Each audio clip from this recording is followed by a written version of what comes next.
Hello, everyone, and welcome to English Pod. My name is Marco. My name is Catherine, and today we're bringing you another elementary level lesson as a part of our interview series. That's right. This is part 2 of the interview series. In the last part, we talked about, a brief introduction when you arrive to a job interview.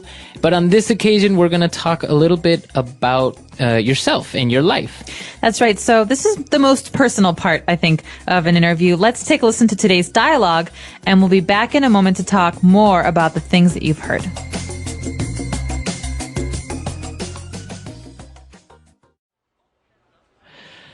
Now, Miss Childs passed on your resume to me, and I've had a chance to look it over. I must say, I'm quite impressed. Thank you very much. I've tried to keep it short and clear. If there are any questions, please feel free to ask me. Well, yes, I do have a number of questions, but perhaps first you could give me a brief overview. I'd like to get a little bit of an idea of your background. Yes, of course. Well, as you can see from the resume, I'm 27 and grew up in Brooklyn, New York, although our family moved to London when I was quite young, at around 16. Ah, I see. So you were actually educated in Europe? Yes, precisely. Although I was born in the US, I would definitely call London home. But as you see, I've actually spent a lot of my life moving from country to country. My father was in the oil business before he retired, so we also spent a number of years in Saudi Arabia too. Very interesting. So it seems you had quite an adventurous childhood. Absolutely. We were never still for too long, but now I'm really looking to settle down. I see. Okay, well, let's move on to discuss your education, shall we? Sure. All right, we're back. So obviously this person had a very interesting life, and they use some pretty interesting words there. So why don't we take a look at 5 key words that we have prepared for you on Language Takeaway. Language takeaway. All right, so the first word that we have is right when Mr. Parsons talked to Miss Childs, and he said that he was very impressed with her resume. All right, so someone says, I'm impressed when they think that something that you did or something about you is very interesting or good or better than most people's. That's right. So you're kind of amazed. You're kind of, you're like, wow, right? And so this is an adjective. I am impressed. That's right. So teachers sometimes say this. Maybe when you do really, really, really well on a test, they say, hey, Marco, I'm really impressed. You got 99%. Parents say this to friends, family. So basically, this is a way to say, good job. Wow. Right, and there's also a verb. So this is the adjective, to be impressed, and the verb form would be to impress someone. So that's obviously, if you impress your teacher by studying, your teacher will be impressed. That's right. And following that, Mr. Parson has some questions about Miss Child's background. That's right. He asked her for a brief overview of her background. So we have 2 interesting words there. An overview. What is an overview? An overview is like a summary. It's basically a way to ask for someone to give you a lot of information in very few words. That's right. So you don't really want too much details. You don't want somebody to tell you their life in detail. You just want a brief summary. Right. So not, I was born on August 11th in 1979 and I was, and then I went into this. And no, this is basic, simple, this is where I'm from. This is where I went to school, the end. And well, he wanted a brief overview of her background. What exactly is her background? Well, think about the word back. Okay. That means behind. Or in this case, background is your personal history. So you could ask someone, what's your background? It means, where are you from? Or, what have you been doing up to now in your life? That's right. And precisely when he asked her about her background, now she's starting to talk about her life. In general terms, as we said, it's an overview. So she said that she's 27 and she's from Brooklyn, etc. So she starts giving very general information about herself and her life. Exactly. So when she starts to do this, Mr. Parson has more specific questions about her life because he wants to know details. So he asks her then where she was educated. So this phrase, to be educated, is very important. That's right. So he's asking her, you studied in Europe. That's right. To be educated means to have someone teach you or to go to school somewhere. So, for example, I was educated in America. Where were you educated, Marco? I was educated in Chile. Wow. So you've been educated in a number of different places, right? At home and in a different country. Right. But you can also specify the university name, right? For example, I was educated at Harvard. Can you say that? You can. Or I was educated at a number of different schools. So you can say, I studied or I was educated. All right. And well, apparently she was moving around from Europe, United States. So Mr. Parsons says, wow, it seems that you had an adventurous childhood. Okay, this is a great adjective, adventurous. You can say a person is adventurous. So Marco is very adventurous. He likes to jump out of airplanes. But you can also say that an experience is adventurous, like moving around a lot as a child. Right. So I guess adventurous can go hand in hand with exciting or very interesting, full of emotion. That's right. Okay. Adventure, adventurous. So a person can be adventurous, and we actually had a lesson about this when we describe personalities. You can say someone is adventurous. Exactly. All right, very good. So 5 key words that we just took a look at. Why don't we go back, listen to the dialogue again, and we'll be back to talk a little bit more on Fluency Builder.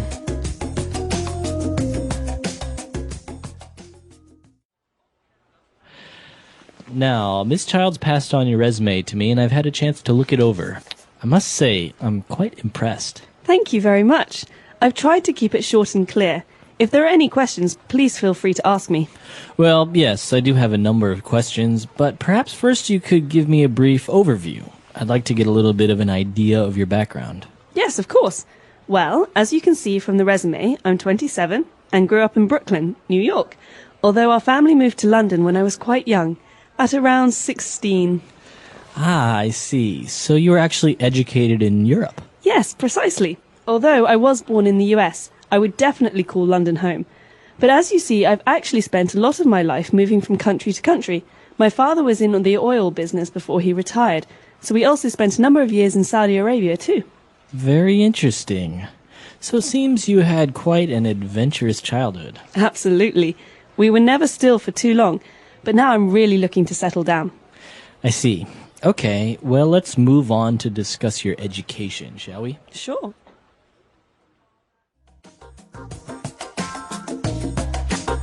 All right, we're back. So we have 4 phrases for you on Fluency Builder prepared, and let's start on with the first one. Fluency Builder. Okay, so at the very beginning, Mr. Parsons is continuing what he was saying in our first part. So Mr. Parsons is talking about Rebecca's resume, and he says, the secretary, she passed it on to me. So this verb, to pass on, this is really important. What does this mean? Well, the secretary, Miss Childs, passed on Rebecca's resume. That basically means Miss Childs received it, and she didn't keep it. She passed it on, or she gave it to another person, in this case, Mr. Parsons. Okay, so this shows that something doesn't stay with one person, like you said, Marco, but it moves from one person to another person. So, for example, my mother told me to pass this message on to you. The message is not for me, it's for you. I think also with physical traits, like maybe if your mother had green eyes, you can maybe say, my mom passed on her eye color onto me. That's right. So you got it from her. All right. So that's what happened with the resume. And he said, well, she passed it on, and I've had the chance to look it over. Okay. So think about this as a chunk, as a group of words that we use together. To look something over, we can say, hey, Marco, when you have a minute, can you look this over for me? Okay. So that means to examine or to take a look. Take a look at, that's right. So to look something over or to look it over. All right, so basically to examine, maybe in close detail, right? You actually take the time to read it. That's right. Okay. And then later on, they started talking about her background. As we know, she was from Brooklyn. She grew up in Brooklyn, and then she moved to London. And so Rebecca described how she spent most of her life moving from country to country. Okay, from country to country. This means that she moved to many different countries. Okay, so if I live in America all my life, I never moved from country to country. You can say this about many different things, from place to place, from town to town. It means that you go from one place to another. That's right. So as you said, if you replace the noun country, you can say from town to town. You can even say from house to house. I went from house to house asking for money. That's right. So from to Exactly. So from something to something. And for our final phrase, she was talking about how she's moved around so much that she's actually ready to settle down. Okay, to settle down. This is a really important phrase, and I think it's something a lot of people do when they're maybe in their 30s or 40s. They don't want to move anymore. So to settle down means to stay in one place. Exactly. So you stay in one place. And it can have a lot of different meanings as well. For example, to get married, many people say that's settling down. It means you want to stay in one place and have a family. Or to buy a house, because it means that you will live there for a long time. Exactly. So to settle down. So a lot of interesting phrases there, a lot of words, and this is, as we said, part 2 of our series. So I think it would be worthy for us to listen to this dialogue one last time, and we'll be back to talk a little bit more.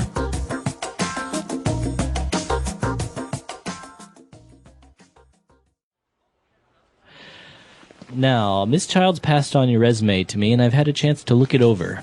I must say, I'm quite impressed. Thank you very much. I've tried to keep it short and clear. If there are any questions, please feel free to ask me. Well, yes, I do have a number of questions, but perhaps first you could give me a brief overview. I'd like to get a little bit of an idea of your background. Yes, of course. Well, as you can see from the resume, I'm 27 and grew up in Brooklyn, New York, although our family moved to London when I was quite young, at around 16. Ah, I see. So you were actually educated in Europe? Yes, precisely. Although I was born in the US, I would definitely call London home. But as you see, I've actually spent a lot of my life moving from country to country.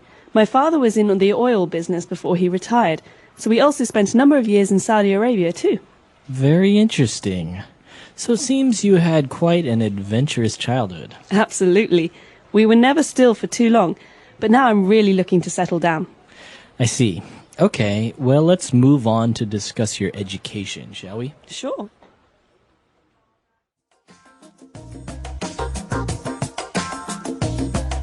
All right, we're back. So this is part 2 of a 10-part series of the interviews.